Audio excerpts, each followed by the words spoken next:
আরে মুসলমান তো এমনই ছিল, সারা পৃথিবীকে মুসলমান শিখাবে, মুসলমান অন্যর কাছ থেকে ধার করে শিখতে হবে না।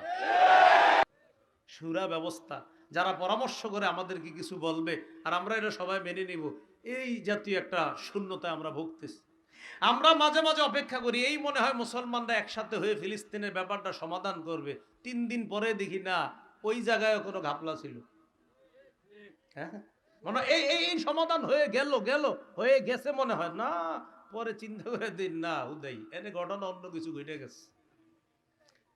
এই যে সূরা ব্যবস্থা যথাযথ, এটা আমাদের নাই। সূরা আলী ইমরানের 159 নম্বর আয়াতে আল্লাহ বলছেন ওয়াশাবিরহুম ফিল আম, তাদের সাথে মাশওয়ারা করে কাজ করবেন।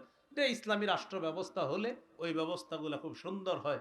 তা আমাদের সমস্যাটা হলো আমরা আরেকজনকে যেটু ঠান্ডা মাথায় বুঝাবো, এই কাজটা কেউ করি না। এখান থেকে উঠে আপনি একজনের সাথে হইতে পারে ঝগড়া লাগাই দিবেন, তুই বুঝোস কারে কয় না, এভাবে না, সুন্দরভাবে আপনি বুঝাইতে হবে, এটা বুঝাইতে হবে। তা আমরা যে কথাগুলা বুঝলাম, আমাদের অধিকার আদায়ের বিষয়গুলা, এগুলো আমাদের জানতে হবে, বুঝতে হবে, আমাদের প্রজন্মকে এটার সঠিক ধারণা দিতে হবে।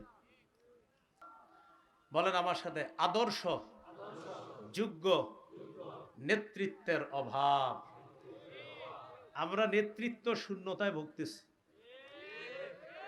শুধু আমাদের ছাত্র ভাইদের দেশ ছাড়া, আমাদের ছাত্র ভাইদের দেশ ছাড়া আর যত মুসলিম নেতৃত্বে যারা আছে আপনার, বিশেষ করে যাদের ভূমিকা রাখা উচিত ছিল এই ফিলিস্তিন ইস্যুতে, আপনার আরব জাহানের সহ আপনার যত প্রায় মুসলিম নেতৃত্বদেরকে দেখবেন, তাদের কথা এক এক সময় এক এক রকম, কেমন যেন মুনাফিকি আচরণ বারবার প্রকাশ পায়।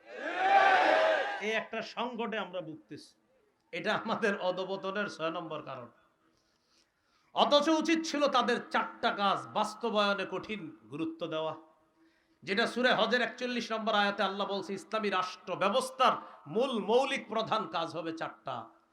আল্লাযীনা ইম্মাক্কান্নাহুম ফিল আরদি আকামুস সালাহ ওয়া আতাউয যাকাহ ওয়া আমারু বিল মা'রুফ ওয়া নাহাউ আনিল মুনকার। আমি যাদেরকে পৃথিবীতে ক্ষমতা দেই, আমি যাদেরকে ক্ষমতায় বসাই, তাদের মৌলিক মূল কাজ হবে 4টা। 1 নাম্বার, তারা সালাত কায়েম করবে, নামাজ কায়েম করবে, নামাজ প্রতিষ্ঠিত করবে। 2 নাম্বার, ও আতাউ যাকাত, যাকাত আদায় করবে। কয়টা মুসলমান দেশে বলেন পরিপূর্ণভাবে যাকাত আদায় হচ্ছে? তো আল্লাহ তো লক্ষ্য তো বলে দিছে, উদ্দেশ্য তো বলে দিছে। মুসলিম কান্ট্রি মাশাআল্লাহ এখন শুধু আফগানিস্তান ছাড়া আর বলেন সারা পৃথিবী কোথায় একদম পরিপূর্ণ সবাই সালাত আদায় করে? তো 1 নাম্বার আকামুস সালাহ, নামাজ কায়েম করবে। 2 নাম্বার আতাউজ যাকাত। 3 নাম্বার ও আমারু বিল মারুফ, নেক কাজের আদেশ করবে। 4 নাম্বার ওয়া নাহাউ আনিল মুনকার, অসৎ কাজ থেকে নিষেধ করবে। ইসলাম যে শান্তি, সেটা কিন্তু আফগানিস্তান সারা পৃথিবীতে দেখাই দিতেছে। এবং যারা তাদের থেকে মুখ সরায় নিছিল, বলছিল না সমর্থন দেই না, এখন এরাও সমর্থন দিতে চাইতেছে। আফগানিস্তান গনেও নাই, আপনি না দিলে কি সমর্থন আমারে? এখন তারা বুঝিয়ে দিতেছে অর্থনীতি এটাও আমরা তুমগরে শিখামো, বুঝাইতেছে। এরপরে পানি ব্যবস্থা আমগরে আটকাইবা, এটাও তুমগরে আমরা বুঝাবো। রাষ্ট্র ব্যবস্থা আমাদেরকে আটকাই দিবা, এরা বুঝাইতেছে না, আরে তুমগরে আমরা শিখামো রাষ্ট্র ব্যবস্থা কারে কয়। অর্থনীতিতে আমাদেরকে আটকাইবা না, অর্থনীতি কারে কয় তো আমরা তোমাদেরকে শিখাবো। আরে মুসলমান তো এমনই ছিল, সারা পৃথিবীকে মুসলমান শিখাবে, মুসলমান অন্যর কাছ থেকে ধার করে শিখতে হবে না। এরা শিখাই দিতেছে, সারা পৃথিবীতে শিখাই দিতেছে। যারা এতদিন বিরোধিতা করছে না, এরা কয় না এদের কাজ তো অনেক। এখন আস্তে আস্তে কয়েকদিন পরে বলবে জি আপনারাই সেরা, তো সেরাদেরকে সেরা বলবে না কি বলবে? এই জন্য এগুলো ভাবনার বিষয়, এখনো ভাবনার বিষয়। আসলে ইসলাম শান্তি, ইসলাম আসলেই শান্তি। ইসলাম প্রতিষ্ঠিত হলে সব ধর্মের মানুষ শান্তিতে থাকবে। তো 4টা কাজ, নামাজ কায়েম করা, যাকাত প্রতিষ্ঠিত করা, আদায় করা। 3 নাম্বার নেক কাজের আদেশ করা, অসৎ কাজের নিষেধ করা। এমন একটা যোগ্য নেতৃত্ব আমরা খুঁজতেছি। এ হলো 6 নাম্বার। 7 নাম্বার আমাদের অধপতনের কারণ, শত্রুকে বন্ধু বানানো। হ্যাঁ? কি বানানো? একটু সবাই আমার দিকে তাকান, দেখেন না শোনেন, আল্লাহ বইলা দিছে, শোনো অমুকে তোমার শত্রু বইলা দিছে, একদম চিহ্নিত করছে, অমুকে তোমার শত্রু, অমুকে তোমার শত্রু চিহ্নিত করে দিছে।